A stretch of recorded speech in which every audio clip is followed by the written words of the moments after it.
नमस्कार दोस्तों। सिंधु घाटी सभ्यता के बारे में हम लगातार पिछली क्लासों से पढ़ रहे हैं। ठीक है, आज मैं कोशिश करूंगा कि इस क्लास के अंदर इसे पूरा कर दें। ठीक है, हमारा एक ही इम्पोर्टेंट जगह रह गई थी बन वाली, उसके अंदर कुछ ज़्यादा खास चीज़ें नहीं है। उसके अंदर सिर्फ एक चीज़ मिली है, जैसे हल की आकृति मिली है वहाँ से, और अच्छी किस्म के जो है फसलों के बीज वहाँ से मिले हैं। ठीक है, बन वाली जो है हरियाणा के अंदर स्थित है। ठीक है, अब अपने आगे नेक्स्ट देखते हैं। ये जो एरिया है यहाँ जो दिखा रखा है येलो कलर में, ये मैप आपको कई बार मैं दिखा चुका हूँ। ये जो एरिया है, इस एरिया में सिंधु घाटी सभ्यता फैली हुई थी। ठीक है, इसके बाद में जो है उनका सामाजिक, आर्थिक, व्यापारिक और धार्मिक जो कार्य जो उनके थे वो आज हम देखेंगे। ठीक है, नेक्स्ट क्लास स्लाइड में देखते हैं। इसका पहले सामाजिक पक्ष देखते हैं। सिंधु सभ्यता के सामाजिक पक्ष के अंदर मतलब इसके अंदर वर्ग विभाजन था या नहीं, इन चीज़ों को हम देखेंगे। वो लोग किस तरह से जो है खाना पीना उनका था, उनके मनोरंजन के साधन, उनके पहनने के कपड़े वगैरह किस तरह से, ये चीज़ें देखेंगे। फिर धार्मिक पक्ष देखेंगे, उसके अंदर उनकी जो है पूजा करने की जो विधियां हैं, जो किस चीज़ की वो पूजा करते थे। ठीक है, उनका समाज किस पर आधारित था, ये चीज़ें देखेंगे। फिर व्यापार में देखेंगे कि वो आयात और निर्यात किन चीज़ों का करते थे। इसके बाद में हम देखेंगे जो इसकी लिपि के बारे में देखेंगे। ठीक है, फिर लास्ट में देखेंगे कि सिंधु सभ्यता के पतन के जो कारण हैं अलग अलग विद्वानों ने क्या क्या बताए हैं। ठीक है, तो इसको शुरू करते हैं। सबसे पहले देखते हैं सामाजिक एवं धार्मिक पक्ष, यानी इसके समाज और धर्म इनका क्या था, वो चीज़ें हम देखते हैं। ठीक है, सामाजिक पक्ष को हम देखेंगे। पहले इनका समाज देखेंगे, फिर स्त्रियों की दशा देखेंगे क्या थी, फिर इसमें खान पान देखेंगे कि ये किस तरह का जो है खान पान करते थे, फिर इनकी वेशभूषा कैसी थी, और ये मनोरंजन मतलब इनका जो मनोरंजन एंटरटेनमेंट का जो है साधन क्या था। ठीक है, अब पहले समाज में देखते हैं। समाज में टोटल 3 वर्ग थे। 3 वर्ग थे, जिनमें से एक वर्ग विशिष्ट वर्ग था। विशिष्ट वर्ग से मेरा मतलब है कि पुरोहित या वहाँ पर जो राज्य जो वर्ग था वो रहा होगा, क्योंकि राज्य वर्ग के स्पष्ट साक्ष्य हमें नहीं मिले हैं। वहाँ पर किसी भी राजा या इस तरह की कोई कब्र या इस तरह के कोई पुरातात्विक साक्ष्य हमें नहीं मिले हैं। लिपि तो हम उनकी पढ़ नहीं पाए हैं, तो उनके बारे में हमें लिखित साक्ष्य मिलने के कोई चांस नहीं है। ठीक है, तो इसके बारे में देखते हैं। विशिष्ट वर्ग जो दुर्ग में रहता था, मैंने आपको बताया था कि हर नगर में लगभग 2 जो टीले हमें मिले हैं। एक दुर्गीकृत बस्ती थी और दूसरी जो है सामान्य वर्ग के लिए बस्ती थी, और जो लोग दुर्ग में रहते थे उन लोगों को विशिष्ट वर्ग कहा गया है। ठीक है, वो था पुरोहित वर्ग, यानी जो वहाँ पर धार्मिक क्रिया या समाज के कुछ प्रतिष्ठित लोग थे। ठीक है, वो लोग दुर्ग में रहते थे। उसके बाद में मध्य वर्ग, जैसे कि आज के टाइम के अंदर भी हमारे मध्य वर्ग है, उसी तरह जैसे व्यापारी, कारीगर, जुलाहे, शिक्षक। मैंने बताया था मोहनजोदड़ो में कि वहाँ विद्यालय भवन के साक्ष्य हमें मिले हैं, तो शिक्षक भी रहे होंगे, और शिक्षक को भी मध्य वर्ग में रखा गया है। जुलाहे यानी कि जो कपड़े, ऊनी वस्त्र या सूती के जो कपड़े बुनते थे उन्हें जुलाहे कहते हैं। ठीक है, उसके बाद में कारीगर यानी कि जो भवन निर्माण या अन्य किसी लकड़ी या तांबे की जो चीज़ें बनाते थे उन्हें कारीगर, और व्यापारी वर्ग के वो लोग जो देश विदेश के अंदर व्यापार करते थे। उसके बाद में कमज़ोर वर्ग। ठीक है, आज की तरह ही कमज़ोर वर्ग रहा होगा, जैसे मजदूर, दास, ठीक है, और किसान। ये सब कमज़ोर वर्ग में आज भी रखे जाते हैं। तो इस टाइम के जो वर्ग विभाजन है उसमें भी कमज़ोर वर्ग के अंदर इन लोगों को रखा गया है। ठीक है, आगे हम देखते हैं। देखो, कमज़ोर वर्ग जो है पूर्वी टीले में रहते थे। कमज़ोर वर्ग की जो बात है मैंने आपको बताया। विशिष्ट वर्ग जो है पश्चिमी टीले के अंदर, हर एक जो सिंधु सभ्यता स्थल था उसमें पश्चिमी और पूर्वी 2 टीले हमें मिले हैं। तो पूर्वी टीले के अंदर कमज़ोर वर्ग रहते थे, जिस पर दुर्गीकृत बस्ती नहीं थी, सिर्फ एक 4 दीवारी की गई थी। फिर एक दुर्गीकृत बस्ती जिसको हमने दुर्ग बोला था, उसके अंदर विशिष्ट लोग रहते थे। ठीक है, अब बात करते हैं प्रजातियां, यानी कि यहाँ पर मानव की कौन कौन सी प्रजातियां रहती होंगी, वो चीज़ें देखते हैं। तो इनमें काफ़ी सारी प्रजातियां हैं, जैसे अल्पाइन है, उसके बाद में भूमध्य सागरीय है, फिर प्रोटो ऑस्ट्रेलाइड है, फिर मंगोलाइड है। इस तरह की मानव की प्रजातियां यहाँ रहती थी, जिसमें से भूमध्य सागरीय जो सबसे ज़्यादा, सर्वाधिक संख्या में भूमध्य सागरीय प्रजाति के लोग यहाँ रहते थे। लेकिन जो नर्तकी की मूर्ति मैंने आपको बताया था, वो नर्तकी की मूर्ति मैं पहले भी बता चुका हूँ कि वो प्रोटो ऑस्ट्रेलाइड प्रजाति की थी। ठीक है, नेक्स्ट चलते हैं स्त्रियों की दशा। ठीक है, समाज के अंदर स्त्री की दशा कैसी थी, तो इसके अंदर मैं आपको बता दूं कि सिंधु घाटी सभ्यता के अंदर स्त्रियों की दशा बाकी पूरे भारतीय इतिहास से सबसे अच्छी थी। इसके बाद में धीरे धीरे जैसे जैसे हम आगे बढ़ेंगे तो स्त्रियों की दशा यानी स्त्रियों की जो स्थिति थी वो गिरती चली जाएगी, क्योंकि सिंधु घाटी सभ्यता में जो समाज था वो मात्र सत्तात्मक था। ठीक है, यानी कि मात्र सत्तात्मक। अब आज हमने क्या है, पुरुष प्रधान समाज है, उस टाइम जो है स्त्री प्रधान समाज था। जैसे कि अपने आज जो है अपने नाम के पीछे अपने पिता का नाम, अपने दादा का नाम अपने लगाते हैं, तो इसके अंदर क्या था, ये लोग मात्र देवी की पूजा करते थे। इसलिए अंदाज़ा लगाया, क्योंकि स्त्री के रूप में जो मूर्तियाँ हैं वो सबसे अधिक मिली है, ठीक है, इसलिए अंदाज़ा लगाया गया कि यहाँ का समाज जो है स्त्री के जो पूजा करता था और स्त्री को बहुत अच्छा स्थान दिया गया था। उर्वरा शक्ति का जो है इसके अंदर शक्ति, जैसे कि आज अपने दुर्गा माता या काली माता, इन माताओं की पूजा करते हैं, वो शक्ति के रूप में करते हैं। इसी तरह से उन लोगों ने भी शक्ति के रूप में क्या है पूजा की होगी। और उर्वरा शक्ति के रूप में एक मोहर मिली है, जिसके अंदर एक स्त्री के पेट से पेड़ को निकलते हुए दिखाया गया है, यानी कि वो वनस्पति की देवी के रूप में उसकी पूजा करते होंगे। तो उर्वरा की शक्ति के रूप में भी उसका प्रयोग वो लोग मतलब उसकी पूजा वो लोग करते होंगे, ठीक है। एक बात और है कि धार्मिक जो चरण हम पढ़ेंगे उसके अंदर जो आज हिंदू धर्म के अंदर हम लगभग जो क्रियाएं करते हैं उसी तरह की लगभग क्रियाएं सिंधु सभ्यता के अंदर भी की गई थी। तो इसके मिलने के बाद में हिंदू धर्म की पौराणिकता लगभग 5000 साल तक पहुंच जाती है, ठीक है। उसके बाद में बात करते हैं हड़प्पा के अंदर, मैंने अभी बताया कि पेट से वृक्ष निकलता दिखाया गया है। एक स्त्री की मोहर मिली है, मतलब एक मोहर थी, उसके ऊपर स्त्री की आकृति मिली है, उसके पेट से वृक्ष को निकलते दिखाया गया। उसके बाद में सती प्रथा के साक्ष्य। सती प्रथा जो है मध्यकाल की बहुत बड़ी एक बुराई थी। उसके साक्ष्य सर्वप्रथम कहाँ से मिलते हैं, पुरातात्विक साक्ष्य कहाँ से मिले, हमें सिंधु सभ्यता से मिले। लोथल के अंदर मैंने आपको बताया था कि एक 3 ऐसे युगल समाधान मिले हैं जिसके अंदर स्त्री और पुरुष दोनों को एक साथ दफनाया गया था, ठीक है, यानी कि स्त्री के साथ में पुरुष को दफनाया गया है। तो सती प्रथा के सर्वप्रथम जो पुरातात्विक साक्ष्य हमें यहाँ से मिले। उसके बाद में मैंने आपको बताया था कालीबंगा में भी बताया था कि युगल समाधान कालीबंगा से भी मिला है। तो ये हमारी थी सामाजिक स्थिति के अंदर स्त्रियों की दशा। आगे देखते हैं भोजन कि वो लोग किस प्रकार के भोजन करते थे। वहाँ आज के भांति शाकाहारी और मांसाहारी दोनों प्रकार के जो व्यक्ति वहाँ पर रहते थे, जो मांस भी खाते थे और शाकाहारी भी थे। उसके बाद में अपने बात करते हैं वेशभूषा की। वेशभूषा के अंदर सूती कपड़े के साक्ष्य हमें मोहनजोदड़ो से मिले थे। मैंने आपको बताया था कि एक चाकू जो है सूती कपड़े के अंदर लपेट के रखा गया था, तो सूती कपड़े के साक्ष्य हमें मिले, तो वो लोग सूती वस्त्रों का प्रयोग करते थे।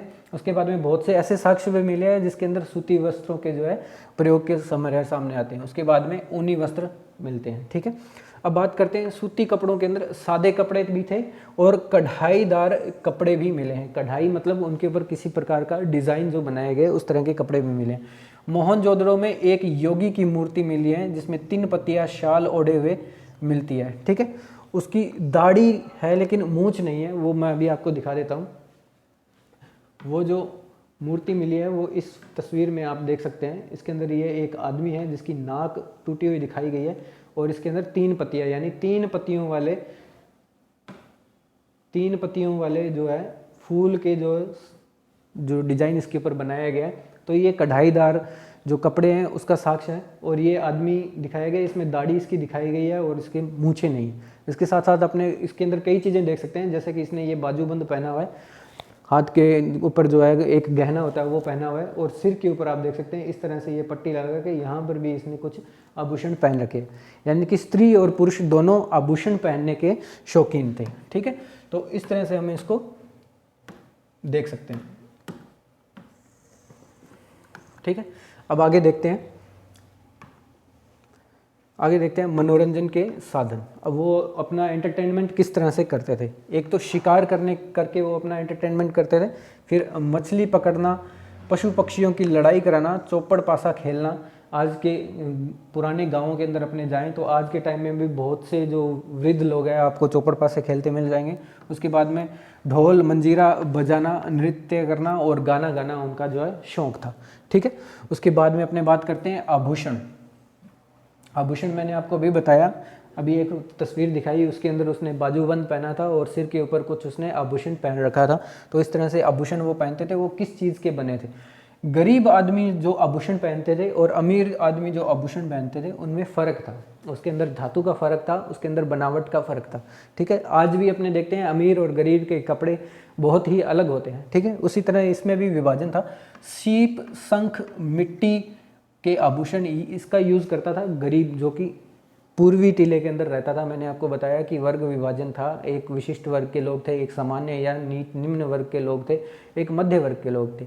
तो निम्न वर्ग के लोग जो थे वो इस तरह के कपड़े या इस तरह के आभूषण वो लोग पहनते थे, ठीक है। उसके बाद में बात करते हैं अमीर लोगों की। तो सिंधु घाटी सभ्यता से बहुत सी जगह से हमें सोना चांदी इसके साक्ष्य मिले हैं।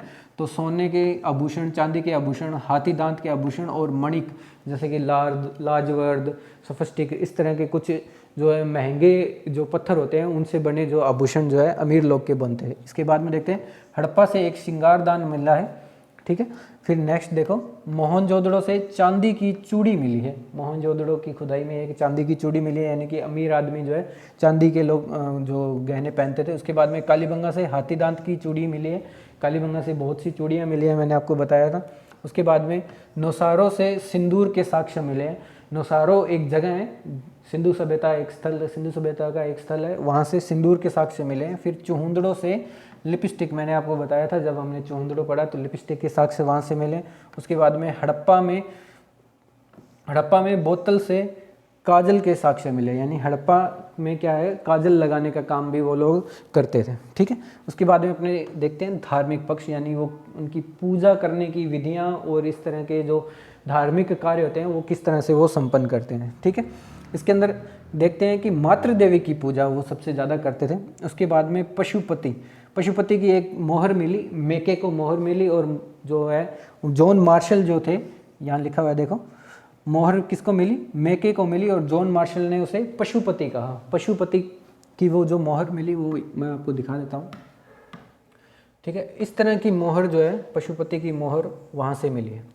इसके अंदर एक व्यक्ति है जिसके सिर के ऊपर एक त्रिशूल की जैसी या सींग के जैसी आकृति, इसको आप मान सकते हैं, वो बनी हुई है। ये एक योग की मुद्रा के अंदर बैठा हुआ है। इसके दूसरी एक तरफ जो है यहाँ पर बाघ का चित्र है, यहाँ जो चित्र है वो हाथी का चित्र है। उसके बाद में जो है यहाँ एक सांड का चित्र है, और ये जो ऊपर बना हुआ है ये एक श्रृंगी गैंडे का चित्र है। आप देखें इसके मुंह के ऊपर इस तरह से सींग, ऊपर एक सींग बना हुआ है, इसको गैंडा कहा गया है, ठीक है। उसके बाद में नीचे यहाँ पर हिरण, और दूसरी तरफ यहाँ भी हिरण का चित्र है। इसका ये हिस्सा जो है ये टूटा हुआ है, ये इसी दशा में मिली है, ठीक है। तो इसको जो ये मोहर जो है किसको मिली, मेके नाम के एक पुरातत्वविद थे, उनको खुदाई में मिली, ठीक है। मेके को ये मोहर मिली, और जॉन मार्शल नाम के जो विद्वान थे उनको क्या कहते हैं कि इसे पशुपति कहा है। पशुपति का मतलब होता है पशुपति शिव। तो भगवान शिव जो हिंदू धर्म के अंदर बहुत ही लोकप्रिय देवता हैं, तो शिव के साथ में इनकी तुलना की गई है, ठीक है। शिव के साथ इनकी तुलना की गई है। और जो मैंने आपको बताया कि मातृ देवी की तुलना पार्वती से की गई है। किससे? पार्वती देवी जो है, यानी कि शिव की जो पत्नी है, उनके साथ जो है इनकी तुलना की गई है। तो हिंदू धर्म की जो पौराणिकता, यानी भगवान शिव की जो पौराणिकता है, वो सिंधु सभ्यता से चली आ रही है। इसके साथ ही मैंने कालीबंगा जब पढ़ाया था तो मैंने आपको वहाँ पर दिखाया कि एक मिट्टी के बने हुए शिवलिंग की आकृति मैंने आपको दिखाया था, जो वहाँ के म्यूजियम के अंदर लगी हुई है, ठीक है। तो इसके साथ क्या होता है कि हमारे धर्म यानी हिंदू धर्म की जो पौराणिकता है वो सिंधु सभ्यता तक पहुँच जाती है, ठीक है। तो आगे देखते हैं इसको, आगे देखते हैं। उसके साथ साथ ये लोग वृषभ पूजा, मैंने आपको दिखाया था कि एक श्रृंगी बैल जो है वो उनका सबसे बड़ा और पूजनीय जो पशु था, ठीक है। इसको कल्पना मान लो या कुछ और, या उस टाइम के अंदर ऐसा कोई पशु होगा भी, ठीक है, लेकिन ये एक कल्पना मात्र है, क्योंकि एक सिंग वाला कोई बैल होना बहुत मुश्किल बात है। तो ये एक मोहर मिली, उसके ऊपर सैंधव लिपि में कुछ लिखा हुआ है, और यहाँ एक बैल बना हुआ है जिसका एक सिंग जिसका दिखाई दे रहा है, ठीक है। तो इस एक श्रृंगी बैल की बहुत सारी मोहरें मिली हैं, और ऐसा माना जाता है कि वो लोग इसकी पूजा करते होंगे, ठीक है। तो नेक्स्ट चीज़ अपने देखते हैं, एक श्रृंगी बैल की जो है पूजा मिली है। उसके साथ साथ नाग पूजा, एक मोहर मिली है जिसके अंदर एक स्त्री को सांप पकड़े हुए दिखाया गया है, और उसको देवी के रूप में पूजते हुए लोगों के उसके साथ तस्वीर है, ठीक है। तो नाग पूजा वो लोग करते थे। उसके साथ साथ जल पूजा वो लोग करते थे। धोलावीरा के अंदर एक ऐसा चित्र मिला है, सॉरी एक ऐसा कुआं मिला है जिसके अंदर क्या है कि अंदर सीढ़ियाँ बनी हुई है और उसके साथ में नीचे जाने के बाद एक अलमारी है, उसके अंदर दीपक जलाने के साक्ष्य मिले। तो इससे विद्वानों ने क्या है अंदाज़ा लगाया कि वो लोग जल पूजा किया करते थे। ठीक है, उसके बाद में वृक्ष पूजा, वृक्षों की पूजा मैंने आपको अभी बताया कि एक मोहर मिली है जिसके अंदर स्त्री के पेट से वृक्ष निकलते दिखाया गया है, तो उसको वनस्पति की देवी कहा गया है, तो वो वृक्षों की पूजा करते थे। ठीक है, इस तरह से जो धार्मिक पक्ष हमने देखा। अब इसके बाद में देखते हैं इसका वाणिज्य, यानी कि व्यापार और वाणिज्य वो किस तरह से करते थे। इसके अंदर जो चीज़ें देखेंगे वो देखते हैं। एक तो व्यापार की दशा और दिशा, मतलब व्यापार किस दिशा में था, सिंधु सभ्यता के पक्ष में था या उसके विपक्ष में था। ठीक है, यानी कि उनको व्यापार में फ़ायदा हो रहा था या नुकसान हो रहा था। उसके बाद में वो लोग क्या चीज़ आयात करते थे।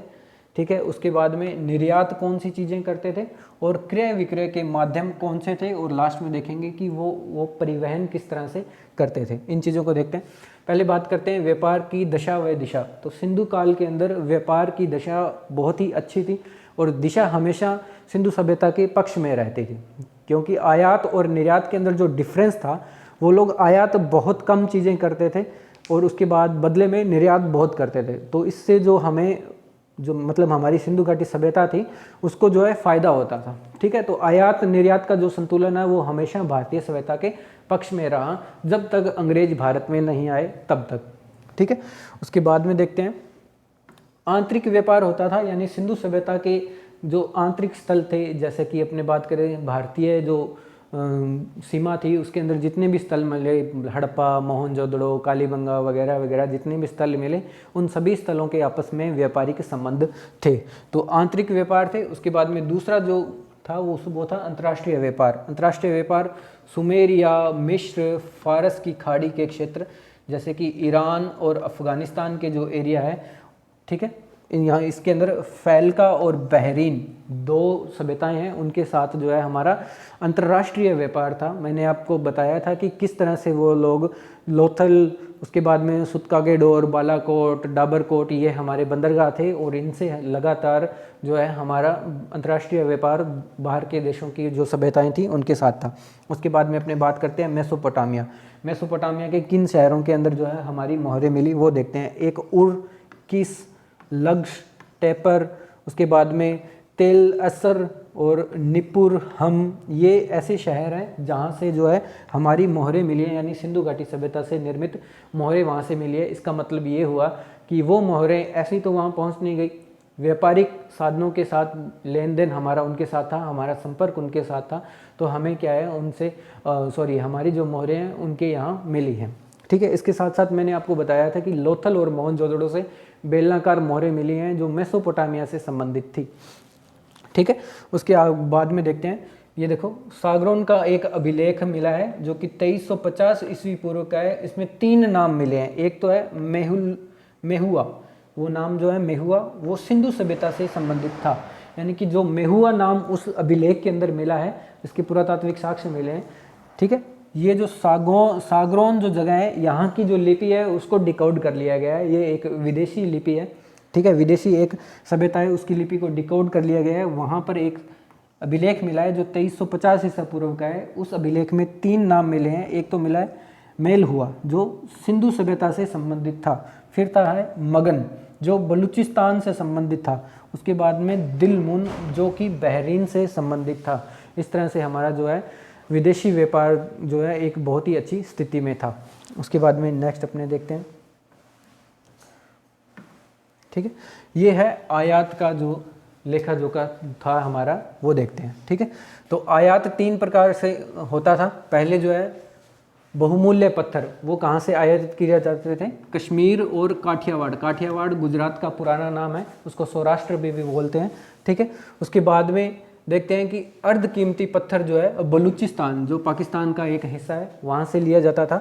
उसके बाद में सोना कोलार, KGF मूवी जो बनी है वो कोलार माइंस के ऊपर बनी है, तो वो कोलार जो दक्षिण भारत के अंदर एक माइन है जहाँ से सोना निकालता था, वो सिंधु घाटी सभ्यता से निकलता था। ठीक है, उसके बाद में तांबा खेतड़ी राजस्थान के अंदर है और मद्रास का जो एरिया है वहाँ से तांबा मंगाया जाता था। उसके बाद में लाजवर्द और मणि, ये मंगवाया जाता था। अफ़गानिस्तान का एक जगह है बदसा, ठीक है, वहाँ से ये चीज़ें मंगवाई जाती थी। उसके बाद में चांदी, फिरोजा, सीसा, ये चीज़ें कहाँ से मंगाई जाती थी? ईरान और अफ़गानिस्तान से ये चीज़ें मंगवाई जाती थी। उसके बाद में अपने बात करते हैं निर्यात, यानी बाहरी जो देश हैं उनको हम क्या निर्यात करते थे? वो थे सीप का बना सामान, हाथी दांत का पैमाना, जो कहाँ से मिला है? लोथल का, मैंने आपको दिखाया था। सीप का बना सामान, उसके बाद में हाथी दांत का पैमाना लोथल से मिला है। ये चीज़ें हम जो है हाथी दांत से बनी जो चीज़ें हैं वो बाहर हम जो है निर्यात करते थे। उसके बाद में सूती वस्त्र, मैंने आपको बताया कि मोहनजोदड़ो की एक जगह है, ठीक है, मोहनजोदड़ो से हमें सूती वस्त्र के साक्ष्य मिले। वहाँ पर एक चाकू जो है सूती कपड़े में लिपटा मिला, तो वहाँ से हम क्या करते थे? सूती वस्त्र निर्यात करते थे। उसके बाद में मणके बनाना के जो कारखाने हैं वो लोथल के साथ में चुहुंदड़ो, ठीक है, उसके बाद में बालाकोट, डाबरकोट, यहाँ से छोटे छोटे जो कारखाने हमें मिले। लेकिन चुहुंदड़ो और लोथल जो है बहुत ही फेमस जगह है जहाँ से जो हमें मनके बनाने के कारखाने मिले। और इन कारखानों के अंदर जो है ये मनके बनाए जाते थे, वो किससे बनाए जाते थे? सीप, लाज, वर्द, इसी तरह की महंगे जो पत्थर है उनसे बनाए जाते थे और उनका बाहर निर्यात किया जाता था, ठीक है। उसके बाद में देखते हैं माध्य, यानी कि तोल के जो साक्ष्य वो किस तरह से वो तोलते थे वो देखते हैं। पहला था पैमाना, हाथी दांत का पैमाना हमें कहाँ से मिला? अभी मैंने बताया लोथल से मिला। उसके अंदर क्या है? किसी चीज़ को नापने या कोई किसी चीज़ की लंबाई नापने के लिए उसका यूज़ किया जाता था। उसके बाद में ये जो पैमाना है 16 के गुणज में था। जब हमने लोथल पढ़ा तो मैंने आपको ये बताया था कि उनके जो बाट या वगैरह जो भी चीज़ थी वो 16 या उसके गुणज के जो है उसके अंदर हिस्से थे, ठीक है। उसके बाद में बात करते हैं मोहरें जो मिली वो सेल खड़ी की निर्मित थी, कच्ची मिट्टी से बनी थी, गोमेद, फिरोजा, चर्ट, फ्लिंट इस तरह से बनी थी और उनका आकार था वर्गाकार, आयताकार, बेलनाकार, इस तरह की मोहरें हमें मिली। उसके बाद में सर्वाधिक संख्या में जो है सादी मोहरें मिली है, ठीक है, सादी मोहरें सर्वाधिक संख्या में मिली है। और सर्वाधिक जो है लिखित मोहरें जिसके ऊपर अभिलेख लिखे हुए थे वो हमें कहाँ से मिली है? हड़प्पा से मिली है, ठीक है। तो इसके बाद में नेक्स्ट देखते हैं, ठीक है। उसके बाद में बात करते हैं शिल्प और उद्योग की, यानी कि वो लोग व्यापार करते थे और उसके साथ साथ कुछ चीज़ें वो बनाते थे, कुछ मूर्तियाँ उन लोगों ने बनाई, वो हम देख लेते हैं। उसके पहले जो है कपड़ा उद्योग की बात करते हैं। ये जो है सबसे प्रमुख उद्योग था। सूती और ऊनी वस्त्र, मैंने अभी बात की पीछे सूती और ऊनी वस्त्र का, जब हमने उनके सामाजिक जो क्षेत्र देखा था उसके अंदर हमने इसकी बात की। और ये कपड़े के कैसे थे? सादे थे और कढ़ाईदार भी थे। कढ़ाईदार कपड़े आप इस मोहर में आप देख सकते हैं यहाँ से, ठीक है। इसके अंदर क्या है? एक आदमी, ये मोहर मैंने पहले भी दिखाई थी, इसके अंदर 3 पत्तियाँ जो है डिज़ाइन इस पे बना हुआ है, यानी 3 पत्तों वाले डिज़ाइन इसके ऊपर बना हुआ है और ये शॉल इस पे ओढ़े हुए दिखाया गया है, ठीक है। इस तरह की जो कई सारे जो हमें साक्ष्य हमें मिलते हैं, ठीक है। उसके बाद में देखते हैं मृद भांड उद्योग, यानी बर्तन बनाने, मिट्टी के बर्तन बनाने के उद्योग कहाँ कहाँ स्थित थे। मिट्टी और धातु के बर्तन वो लोग बनाते थे और मिट्टी के बर्तन चाक और हाथ से दोनों तरह से निर्मित थे। उसके बाद में लाल रंग का यूज़ वो लोग करते थे, ठीक है। उसके बाद में बात करते हैं काले रंग की संरचनाएं उसके अंदर बनी हुई थी, ठीक है। ये चीज़ें जैसे कि लाल रंग के मृदभांड उन्होंने बनाए और उसके ऊपर काले रंग से डिजाइन बना दिए गए, ठीक है। उसके बाद में बात करते हैं मनका उद्योग की। मनका उद्योग के अंदर मिट्टी, गोमेद, इस तरह की जो है मिट्टी और गोमेद के मनके वो लोग बनाते थे। उसके बाद में कारखाने इसके कहाँ से मिले हैं? मैंने आपको बताया लोथल और चुहुंदड़ों से इसके कारखाने बनाए गए हैं, ठीक है। उसके बाद में क्या है? लाल पत्थर से ये मनके बनाते थे, चांदी से और सोने के मनके भी हमें कहीं कहीं से मिले हैं। फिर लास्ट में देखते हैं सीप उद्योग। सीप उद्योग हमें लोथल और बालाकोट से हमें सीप उद्योग के साक्ष्य मिलते हैं, ठीक है। उसके बाद में नेक्स्ट देखते हैं लिपि, यानी कि उनकी लिपि किस तरह की थी।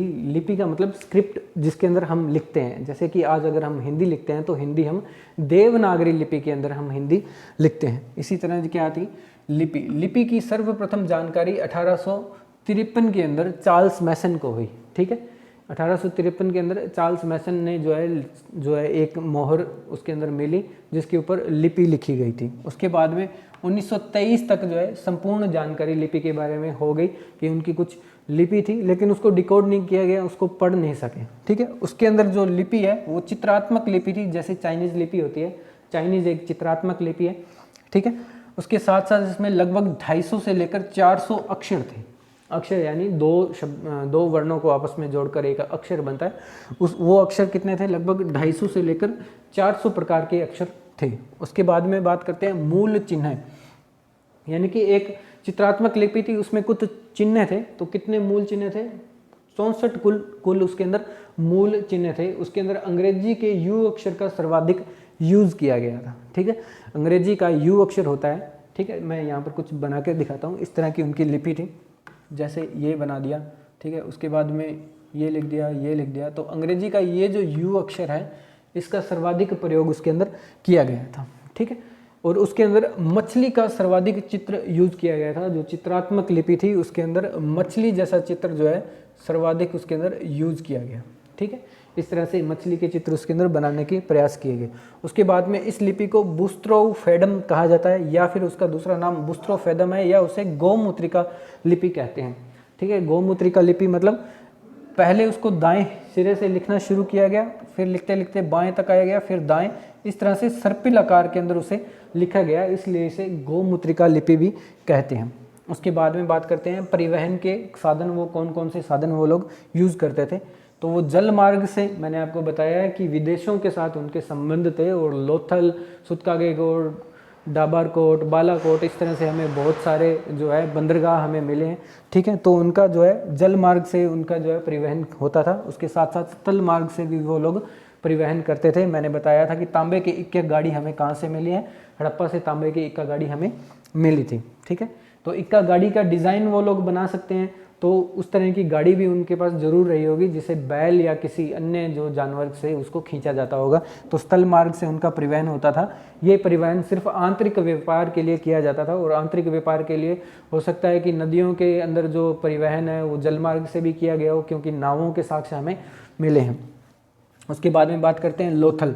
लोथल जो है भोगवा और सरस्वती जो नदी है, या साबरमती जो नदी है, उसके संगम पर स्थित था। सॉरी, सरस्वती मेरे दिमाग मुंह से निकल गया। भोगवा नदी और साबरमती नदी के संगम पर लोथल स्थित है, जो कि एक क्या था? बंदरगाह था, जहाँ से हमें क्या मिलते हैं? विदेशी व्यापार के साथ साथ जो है जल मार्ग से व्यापार करने के साक्ष्य मिलते हैं। उसके बाद में मेघम नर्मदा नदी के किनारे हैं। उसके बाद में भगताराव नाम की एक जगह है। ठीक है, ये किम नदी के किनारे है। उसके बाद में प्रभास पाटन जो हरणे नदी के किनारे है। फिर बालाकोट जो मकरावपुर नदी के किनारे है। फिर सुतकागेडोर जो दाश्क नदी के तट के ऊपर है। ये जो सारे मैंने अभी आपको नाम बताए, ये सारे के सारे बंदरगाह थे, और यहाँ से जो है जल मार्ग द्वारा विदेशों से व्यापार किया जाता था। नेक्स्ट चीज़ हमें देख लेते हैं कि जो है सिंधु घाटी सभ्यता खत्म हो गई, उसके कारण क्या थे? अलग अलग विद्वानों का अलग अलग मत है। ठीक है, हो सकता है कि सिंधु घाटी सभ्यता में बहुत बड़ी महामारी फैल गई हो, या बाहरी किसी जाति ने उन पर आक्रमण कर दिया हो, या वो लोग पारिस्थितिक परिवर्तन के कारण उस स्थान को छोड़कर किसी दूसरे स्थान पर रहने चले गए हो। ठीक है, तो देखते हैं कि किस विद्वान ने किस जो है मत को जो है स्वीकार किया है, वो देखते हैं। ठीक है, सबसे पहले आर्यों का आक्रमण हुआ। इसके अंदर जो है सबसे पहले मार्टियर वेलर, मैके और जॉन मार्शल इस बात को मानते हैं कि आर्य जाति, जिन्होंने वैदिक संस्कृति का जो शुरुआत भारत में की, उन लोगों ने सिंधु घाटी सभ्यता के ऊपर हमला किया और यहाँ के लोगों को हरा करके दक्षिण भारत की तरफ धकेल दिया, जो आज भी द्रविड़ जाति के रूप में कहाँ है? दक्षिण भारत में रह रहे हैं। तो ये मत किसका था? व्हीलर, मैके और जॉन मार्शल का। ठीक है, उसके बाद में बात करते हैं बाढ़। कहते हैं कि जॉन मार्शल का मत है कि जो मोहनजोदड़ो नगर था उसके अंदर 7 बार बाढ़ आई। तो बाढ़ आने का सिलसिला लगातार चलता रहा, जिसके कारण मोहनजोदड़ो नगर या सिंधु घाटी सभ्यता के अन्य नगरों का जो है अंत हो गया। उसके बाद में मैके और SR राव जो ऐसे लोग हैं जो इस मत का समर्थन करते हैं कि बाढ़ के कारण जो है सिंधु घाटी सभ्यता का अंत हो गया। उसके बाद में बात करते हैं मलेरिया। मलेरिया क्या है? KUR कैनेडी ने कहा है कि मोहनजोदड़ो के अंदर मलेरिया के सबसे पुराने साक्ष्य मिले हैं, और कैनेडी का कहना है कि मोहनजोदड़ो नगर का अंत इसी मलेरिया बीमारी से हुआ। ठीक है, उसके बाद में जलवायु परिवर्तन, ओरेल स्टाइन, फिर आमलानंद घोष, 2 ऐसे आदमी हैं। वही आमलानंद घोष जिन्होंने कालीबंगा की खोज की। तो उनका मानना है कि परिस्थिति के अंदर परिवर्तन हो गया। आपको मैंने बताया था कि कालीबंगा जो शहर है, कालीबंगा शहर सरस्वती नदी के किनारे है, जो आज घग्गर नदी के नाम से जाना जाता है, और स्थानीय जो भाषा है उसके अंदर उसे नाली का पाट कहते हैं। वो आज जो है एक सूखी नदी यानी एक मौसमी नदी के रूप में या आंतरिक प्रवाह की नदी के रूप में वो हमें मिलती है। ठीक है, तो आमलानंद घोष ने कहा कि वैदिक काल के अंदर ये सरस्वती नदी अपने 12 महीने जो है पानी इसके अंदर रहता था। बाद के अंदर इसके अंदर क्या हुआ, पारिस्थितिक परिवर्तन हो गया। हम देखते हैं वैदिक काल के अंदर, जैसे ऋग्वेदिक की बात करें, ऋग्वेदिक काल के अंदर इस सरस्वती नदी का बहुत महत्व था, लेकिन बाद के अंदर इस नदी का महत्व कम हो गया और गंगा नदी ने इसका स्थान ले लिया। ठीक है, तो हो सकता है कि इस नदी के अंदर पानी की कमी के कारण लोगों ने इस नदी के महत्व को कम कर दिया। ठीक है, तो ये पारिस्थितिकी तंत्र के परिवर्तन होने का बहुत बड़ा जो है प्रमाण है। इसी को आमलानंद घोष ने जो है इस मत का समर्थन किया है कि जलवायु के अंदर एकदम परिवर्तन हो गया और कुछ नदियाँ या कुछ स्थल जो है जो बार बार उस वहाँ अकाल पड़े और सूखे के कारण उन लोगों को उन शहरों को छोड़कर दूसरी जगह जाना पड़ा। उसके बाद में बात करते हैं जनसंख्या वृद्धि। ठीक है, ये कहते हैं T.H. लैम्ब्रिक नाम के एक विद्वान हैं, उन्होंने कहा कि जनसंख्या में इतनी ज़्यादा वृद्धि हो गई कि सिंधु घाटी सभ्यता का जो आर्थिक तंत्र था वो इसे संभाल नहीं पाया। लेकिन इस मत के विरोध में हम इस बात को देख सकते हैं कि सिंधु घाटी सभ्यता का व्यापार था वो हमेशा लाभ की दिशा में चलता था। ठीक है, यानी कि विदेशों से जो व्यापार होता था उसके अंदर हमेशा उसे लाभ ही होता था। तो अगर जनसंख्या में वृद्धि हो भी गई तो सिंधु घाटी की सभ्यता जो थी उसका आर्थिक जो पक्ष था वो इस बोझ को उठाने के लिए सक्षम था। तो इस मत को मानने ना मानना एक ही बात है। उसके बाद में बात करते हैं अदृश्य गाज, यानी एकदम से जो है कुछ ऐसी घटना हुई जिसके कारण लोग यहाँ से छोड़ के चले गए। तो एक दिमित्री देव नाम के एक विद्वान है, उन्होंने इसे बताया। उसके बाद में बात करते हैं विवर्तनिक हलचल। विवर्तनिक हलचल को जॉर्ज डेल्स ने, विवर्तनिक हलचल मतलब भूकंप, एकदम से भूकंप आया जिससे क्या इस सभ्यता का अंत हो गया। कालीबंगा से मैंने बताया था विश्व में सबसे प्राचीन भूकंप के साक्ष्य वहाँ से मिलते हैं। कालीबंगा के जो घर मिले हैं उनकी दीवारों में दरारें और भूकंप के साक्ष्य हमें मिलते हैं। ठीक है, तो विवर्तनिक हलचल भी हो सकती है कि पृथ्वी के अंदर ऐसी हलचल हुई जिससे जो है इस सभ्यता का अंत हो गया। उसके बाद में प्रशासनिक स्थिरता, यानी कि जॉन मार्शल ने कहा कि वहाँ पर जो प्रशासन था उसके अंदर एकदम से स्थिरता आ गई और वो उस चीज़ को संभाल नहीं पाया और अव्यवस्था के कारण उस नगर के जो है वो एक उजाड़ नगर के अंदर उसका परिवर्तन हो गया। उसके बाद में नदी मार्ग में परिवर्तन, यानी ऐसी बहुत सी नदियां थी जिनके अंदर मार्ग में परिवर्तन हो गया। जैसे मैंने आपको बताया कि सरस्वती नदी के बहुत से नाम है, ध्वसवती, अलग अलग टाइम के अंदर उसे अलग अलग नाम से जाना गया, जैसे सरस्वती, ध्वसवती, हाकड़ा, घग्गर। ठीक है, बहुत से नाम है।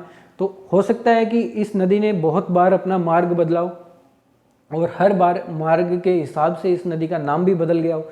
ठीक है, तो आमलानंद घोष ने ये कहने की कोशिश की है कि नदियों ने जो है अपना मार्ग बदल दिया, यानी कि भूमि के अंदर ऐसा परिवर्तन आया, ऊंचावच में ऐसा परिवर्तन आया कि नदियों ने अपना मार्ग बदल दिया, जिसके कारण ये नगर उजाड़ हो गए, यहाँ पर पानी की उपलब्धता नहीं रही होगी और लोग यहाँ से छोड़कर दूसरी जगह चले गए होंगे। तो इस तरह से सिंधु घाटी सभ्यता का पतन हो गया और अलग अलग विद्वानों के हमने देखा कि अलग अलग मत है। ठीक है, तो इसके बाद की जो सभ्यता है वो हम करेंगे वैदिक सभ्यता। तो इसके साथ ही हमारी सिंधु घाटी सभ्यता जो है यहाँ पर ख़त्म होती है। हमने उसका सामाजिक, धार्मिक, आर्थिक पक्ष हमने देख लिया और उसके नगरों से कौन कौन सी जगह से कौन कौन से नगर मिले हैं, किसने उसकी खोज की, कब वो नगर मिले, ठीक है, और कौन से स्थल पे वो नगर मिले हैं, ये सब हमने देख लिया। तो आप हमारा सहयोग करते रहें, चैनल को लाइक, शेयर, सब्सक्राइब करते रहें। ठीक है, जिससे हमें जो है उत्साह मिलता है और हम बार बार आपके सामने आएंगे। तो नेक्स्ट क्लास में जब भी हम उपस्थित होंगे तो वैदिक काल हम शुरू करेंगे। Thank you very much.